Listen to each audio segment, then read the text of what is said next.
Assalamualaikum warahmatullahi wabarakatuh. Perkenalkan nama saya Muhammad Iqbal. Pada kesempatan kali ini saya ingin melakukan analisis dari studi kasus untuk mata kuliah rekayasa perangkat lunak. Dan di sini terdapat penjabaran yaitu deskripsi tentang sistem peminjaman buku di suatu perpustakaan. Di sini terdapat story-nya yaitu pada saat pendaftaran diatas anggota diserahkan pada petugas untuk catat jika belum terdaftar lalu dibuatkan kartu anggota dan segala macam hingga buku-buku yang tersedia diperoleh dari bagian pengadaan. Lalu ada langkah-langkahnya itu identifikasi entitas-entitas, tetapkan kebutuhan fungsional, data apa yang perlu disimpan, buatkan diagram konteks dengan mengacu pada nomor satu dan 2, lalu gambarkan DF di level 0, level 1 bila perlu dan sesuai nomor 2. Masuk ke identifikasi pertama yaitu identifikasi entitas-entitas. Di sini terdapat tiga entitas yaitu anggota, bagian pengadaan, dan juga pimpinan. Kenapa sih entitas-entitas tersebut yang terdapat atau yang ada pada studi kasus ini? Karena di dalam sebuah perpustakaan, eh, anggota, bagian pengadaan, dan juga pimpinan adalah entitas-entitas yang penting dan memiliki fungsinya masing-masing. Sebagai contoh, anggota, jika sebuah perpustakaan tidak memiliki anggota, maka tidak ada yang namanya entitas yang meminjam buku di perpustakaan tersebut.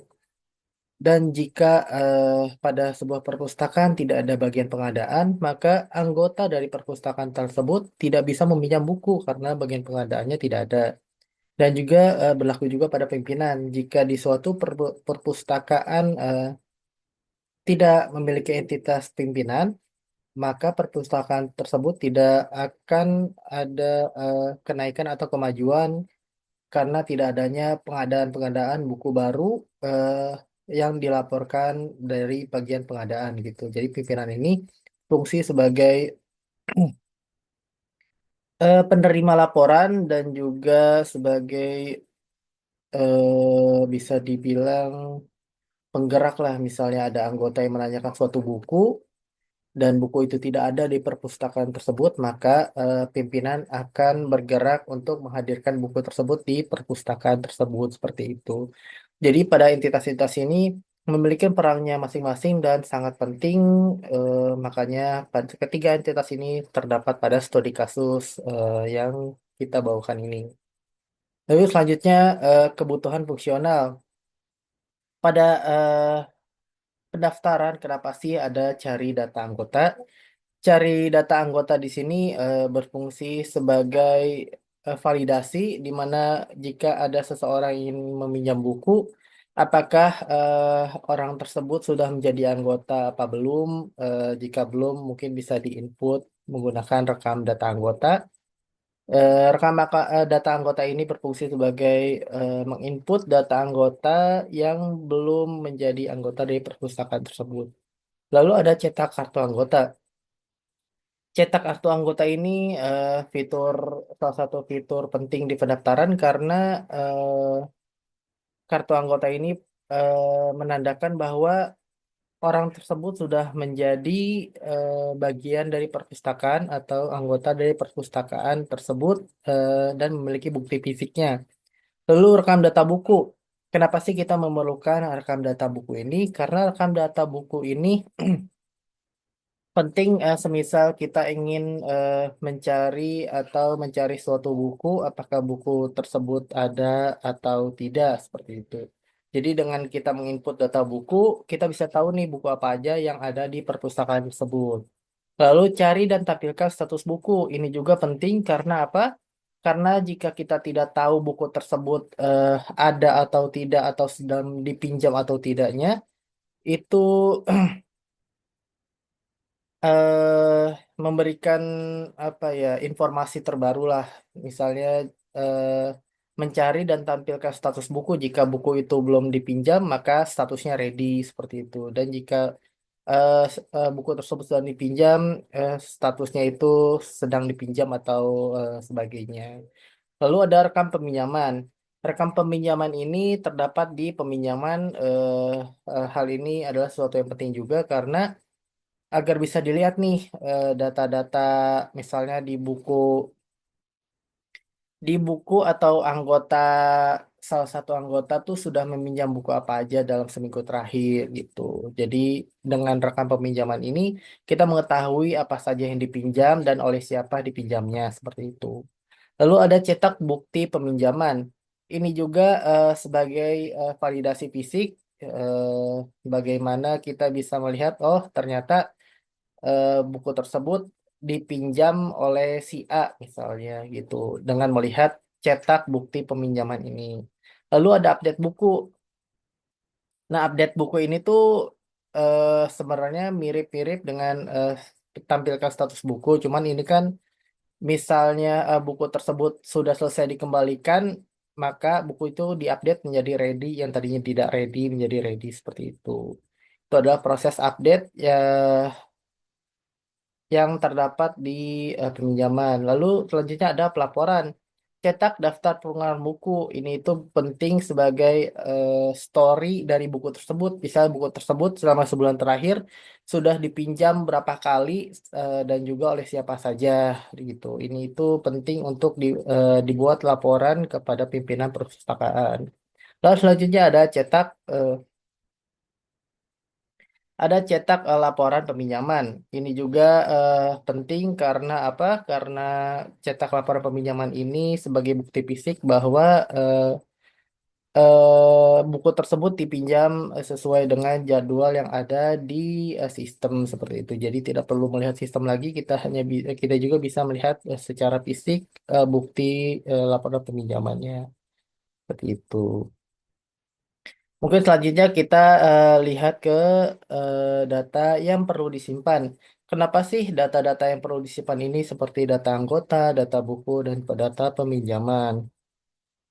Karena data anggota ini penting untuk meng apa ya jatuhnya ya, eh mencari tahu nih si anggota ini aktif atau enggak, anggota ini itu sudah menjadi anggota di perpustakaan itu atau tidak. Anggota ini tuh sudah meminjam buku apa saja sih selama seminggu gitu. Jadi untuk data anggota ini sangat penting untuk disimpan. Lalu data buku juga nih, salah satu yang penting karena apa?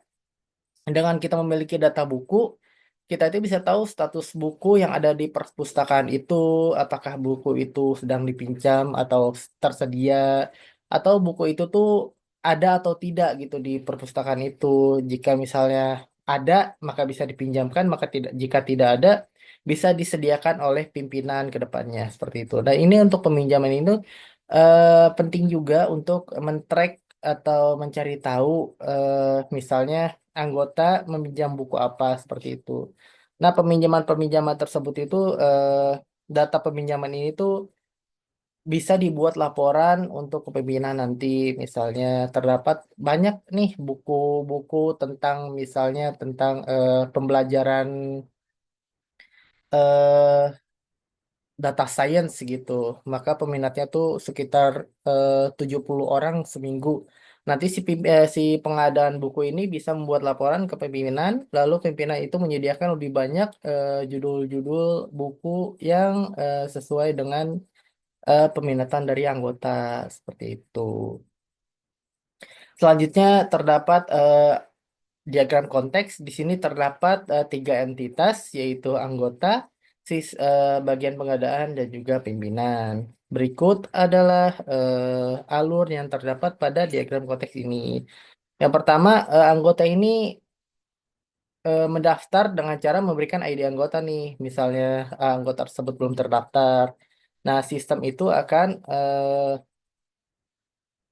menerima ID anggota dan juga jika belum terdaftar dicatat dan mengeluarkan kartu anggota kepada anggota yang belum mendaftar tersebut.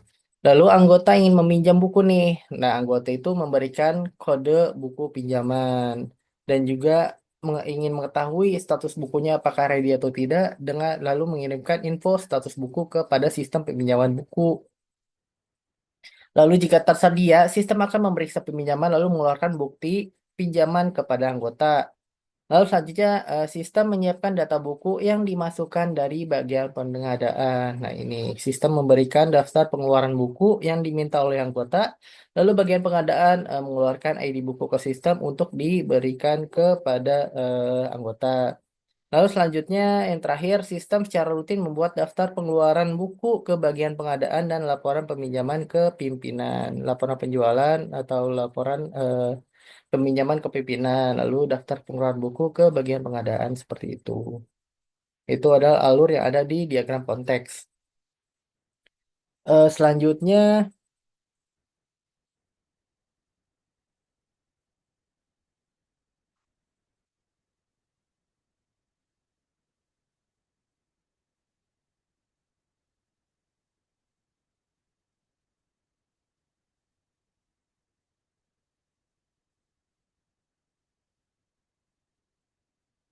selanjutnya terdapat gambar di FD.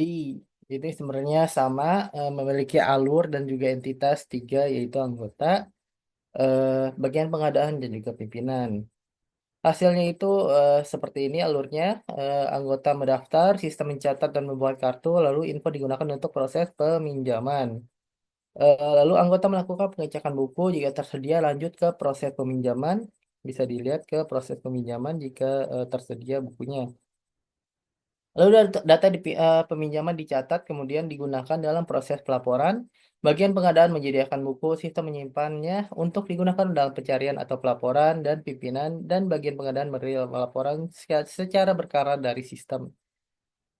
Alurnya sama seperti diagram konteks tadi, cuman lebih terlihat lebih rumit. Dan ini adalah versi simpelnya, DFD level 1 proses 1.0. ID anggota memberikan ID anggota, cari data anggota, apakah data anggotanya tersedia atau tidak. Jika tidak, maka rekam data anggota. Lalu setelah rekam data anggota menjadi anggota dari perpustakaan tersebut. Nah, setelah jadi anggota di perpustakaan tersebut, maka sistem akan mencetak kartu anggota seperti itu. Kartu anggota tersebut diberikan kepada anggota yang mendaftar tadi. Berikut adalah DFT level 1 proses 4.0, di mana data buku, eh, mencari tahu data buku gitu. Buku tersebut ada apa tidak di perusahaan tersebut. Lalu masuk ke rekan peminjaman, anggota memberikan juga ke rekan peminjaman. Jika tersedia data bukunya, masuk ke peminjam, lalu update buku peminjaman, terus bukunya apa, lalu balik lagi. Setelah itu peminjaman masuk ke cetak bukti peminjaman secara fisik, lalu bukunya masuk ke cetak bukti peminjaman dan juga bukunya juga masuk ke rekam peminjaman.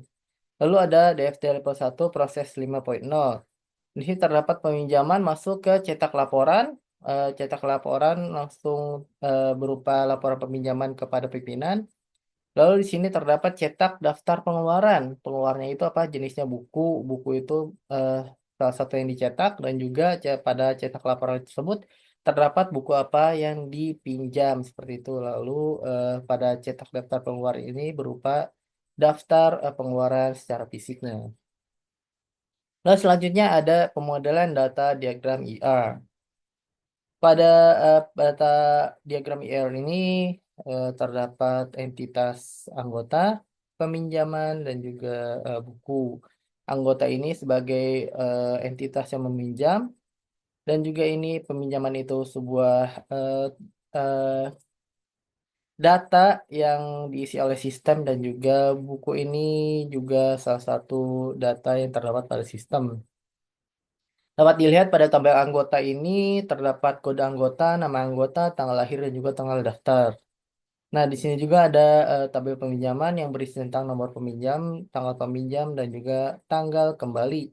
Lalu buku ini terdapat kode buku, judul, penerbit, pengarang, dan juga stok.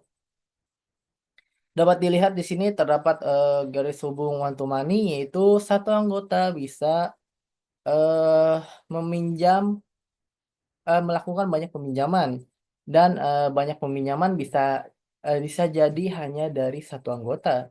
Lalu di sini eh, terdapat juga alur di mana banyak peminjaman itu bisa terdiri dari banyak buku, dan banyak buku ini bisa terdiri dari banyak peminjaman juga. Seperti itu cara membacanya.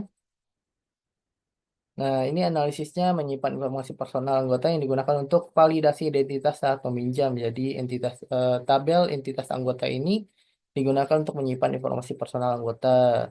Lalu, yang kedua itu ada entitas peminjam. Relasinya itu melakukan dari entitas anggota ke peminjam dan terdiri dari relasi ke buku, tabel buku. Dari peminjam ini memiliki dua relasi, yaitu ke tabel anggota dan juga tabel buku.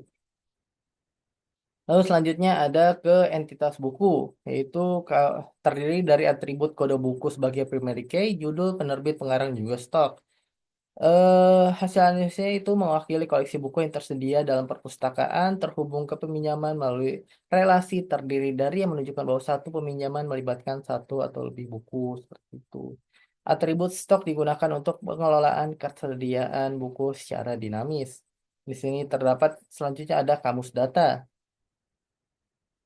Ini hasil analisisnya yaitu data store terdiri dari tiga data utama yang disimpan oleh sistem, yaitu data anggota, data buku, dan juga data peminjaman.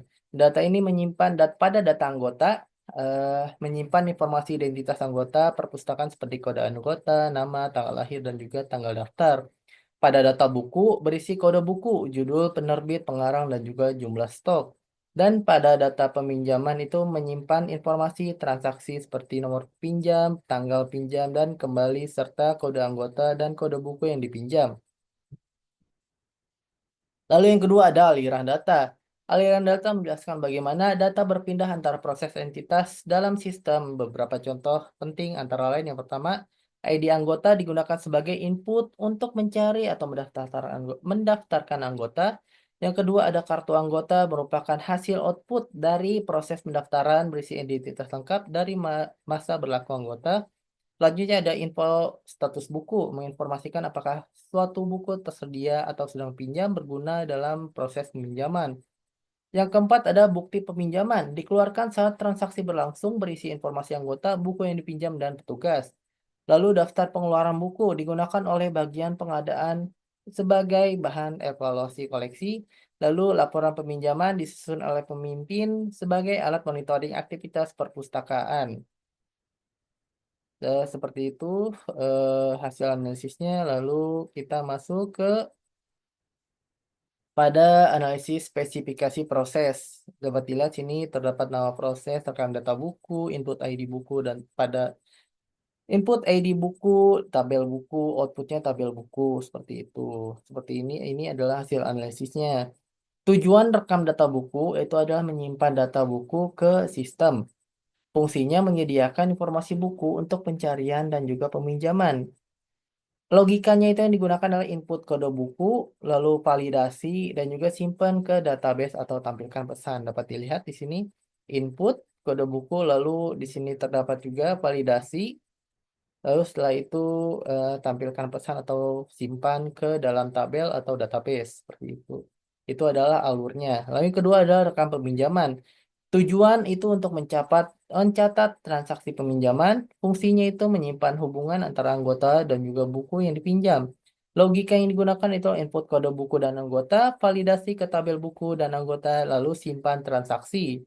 Selanjutnya, cetak laporan peminjaman. Tujuannya untuk menyusun laporan untuk pimpinan. Fungsinya itu untuk menampilkan data aktivitas peminjaman per periode. Logika yang digunakan itu input periode, filter data, tampilkan, atau cetak laporan. Lalu yang keempat ada update buku. Terdapat tujuannya itu memperbarui stok buku setelah dipinjam. Fungsinya itu menjaga akurasi jumlah buku yang tersedia. Lalu logika yang digunakan adalah ambil kode buku, kurangi stok, lalu simpan perubahan. Lalu yang terakhir adalah cari data anggota. Tujuannya itu untuk menemukan data anggota berdasarkan ID. Fungsinya itu validasi anggota sebelum melakukan transaksi. Lalu logika yang digunakan adalah input ID, cari di tabel, tampilkan data atau pesan jika tidak ditemukan. Itu adalah hasil analisis dari studi kasus pada mata kuliah RPL ini. Kurang lebihnya mohon maaf. Wassalamualaikum warahmatullahi wabarakatuh.